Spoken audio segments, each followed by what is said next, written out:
Hello everyone! All the cards from Hearthstone's Journey to Ungoro expansion have been revealed, and now is the time to start theorycrafting decks. So in this video I want to take a look at Warlock. Well, both the class legendary minion and the class legendary quest of Warlock direct that towards a discard style of gameplay, but I think that's not quite everything there is to being a Warlock. In fact, Journey to Ungoro also gives some really nice tools for a regular zoo to make some kind of a comeback as well, even as a budget version. Let's find out more. Discard Zoo has been the top performing variety of the zoo archetype already in the Ministries of Gadgets and meta, and it's also going to receive new tools in Journey to Ungoro, so it looks like it's going to stay on top. Right beneath the Discard Zoo in Ministries of Gadgets there was the Demon Zoo. It was supported by powerful demon support cards such as the Crystal Weaver. However, things look a bit grim for Demon Zoo. It's going to lose Imp Gangbus, which was a huge part of the deck, and Imp Gangbus into Crystal Weaver was one of the powerful turns that the deck was capable of. Now Imp Gangbus is going away, and there are no real new demons coming. In Ungoro, even the Warlock class cards are beasts and not demons. With Demon Zoo thus becoming weaker, regular Zoo might start to look like a more attractive alternative to Discard Zoo, especially considering that if you want to build a Discard Zoo deck, that's quite an expensive venture, because you have to have the One Night in Karazhan adventure, you need the Malkazar's Imp and the Silverware Golem from there, and you're probably in the new meta you're probably also going to need the Clutch Matter Zavas, the class legendary. Whereas a regular zoo can be built without any adventures and without any legendary cards, so that looks like a much more attractive proposition. Looking at the new support that's coming for regular zoo in Journey to Ungoro, there are a number of really interesting cards. First, there's the Devilsaur egg. It's a 3-mana 0/3 with a death rattle to summon a 5/5 Devilsaur. So this is a perfect fit for Zoo.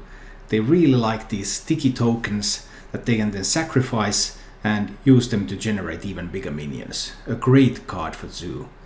Unfortunately, Zoo is losing Power Overwhelming, which was one of the main enablers that enabled to trade away these token cards and get the death rattle effect going. But Zoo is not quite out of tricks yet, because we are getting the Ravenous Pterrordax. And this is awesome. This is a great thing to unleash on your unsuspecting eggs. It's a 4-mana 4/4 with a battle cry to destroy a friendly minion in order to adapt twice. So let's say you drop the egg on 3, you drop the Pterrordax on 4, you destroy the egg, you get the 5/5 from the egg, and you can adapt the Pterrordax twice, for example creating a 4-mana 7/7. Now talk about a swing turn. And this swing turn and this kind of gameplay is really available to regular Zoo over the Discard variety, because Discard Zoo has quite a different game plan and other cards that they want to be playing, so they might not be using these ones. This is a boon to regular Zoo. Another great card in the new expansion that supports this sort of token heavy, minion heavy gameplay is the Ravasaur Runt. A 2-mana 2/2 with a battle cry to adapt if you control at least 2 other minions. Now that's a perfect fit for Zoo, and that can create a pretty interesting and powerful minion whenever it's played on a Zoo board. Another card that looks pretty interesting is at least the spiritual successor to Dark Peddler, which is rotating in the wild. The card I'm talking about is Chittering Tunneler. The Chittering Tunneler is a 3-mana 3/3 with a battle cry to discover a spell and deal damage to your hero equal to the cost of that spell. While I'm not quite certain yet whether this card is going to be powerful enough to see play in Zoo, I think the odds of that are pretty good. There is some space in Zoo in the 3-mana slot right now, with the Imp Gangbus rotating out, and generating additional resources for yourself is always a good idea. This also gives Zoo a little bit more flexibility and unpredictability, because there are lots of good cheap Warlock spells, for example, that don't cost you a heavy load of life, even though you can even go for a expensive spell as well when the situation is right. But I think you're most likely going to be looking for spells like Corruption, spells like Forbidden Ritual, or something like Mortal Coil, or even a Soulfire for either clearing a minion or for a burst finish. So this card letting you discover a spell, it has a pretty good chance to offer you one of these cheap and influential spells that you can then take at a low cost. Zoo is in a bit of a bind when it comes to 2-drops.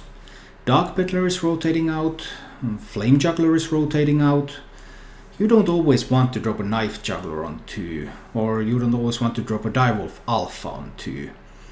So that's a bit of an issue, and the new set offers you 2 ways to go around that.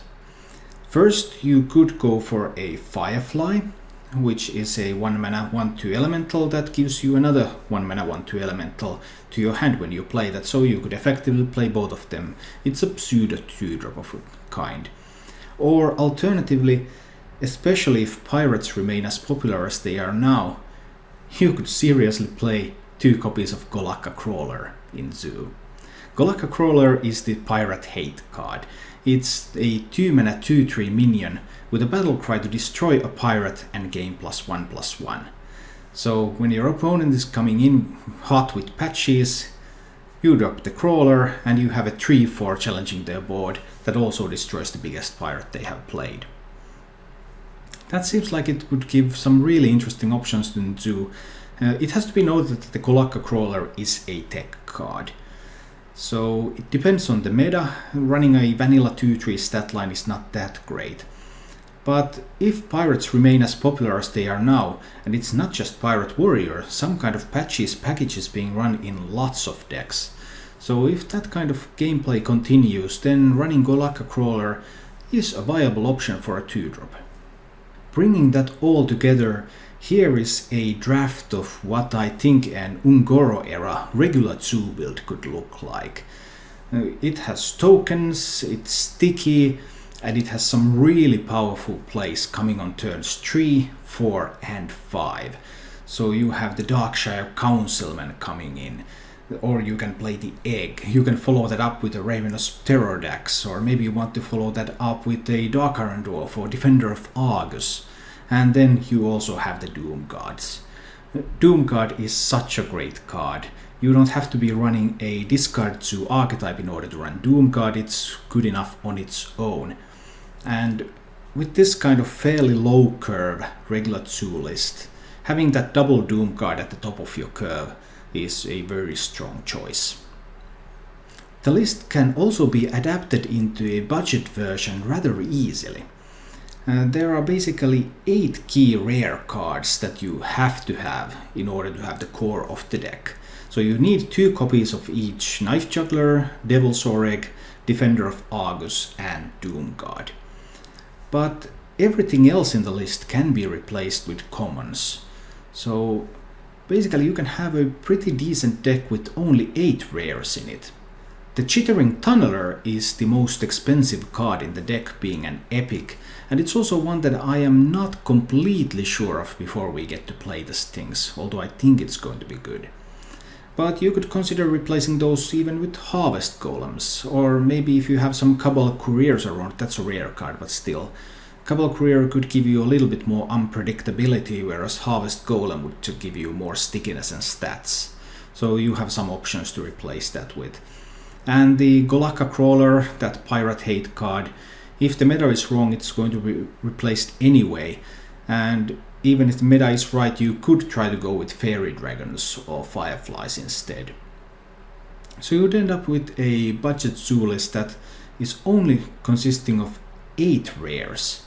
And it still keeps all of its power cards, the rares, the Darkshire Councilman, the Ravenous Pterrordax. It still packs a lot of punch. So I think this is looking like a fairly viable budget level deck. In the middle of all these new class legendaries and legendary quests in an expansion that's going to give each class 2 legendary cards, which means that if you want to play some of the key decks of various classes, you have to spend on a ton of different legendaries.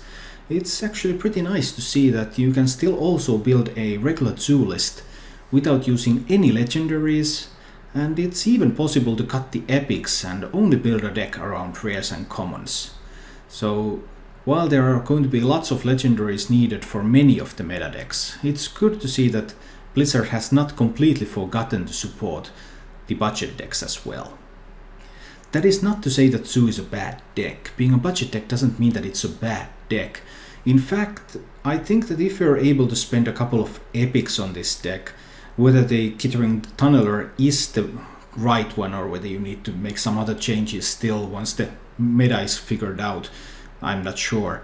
But if you're able to spend a little bit more on this, I believe that Zoo is going to be a pretty nice deck, completely viable at least to rank 5, maybe even further, without any legendaries needed. Thank you for watching. If you enjoyed the show, please click the like button and subscribe to my channel for more.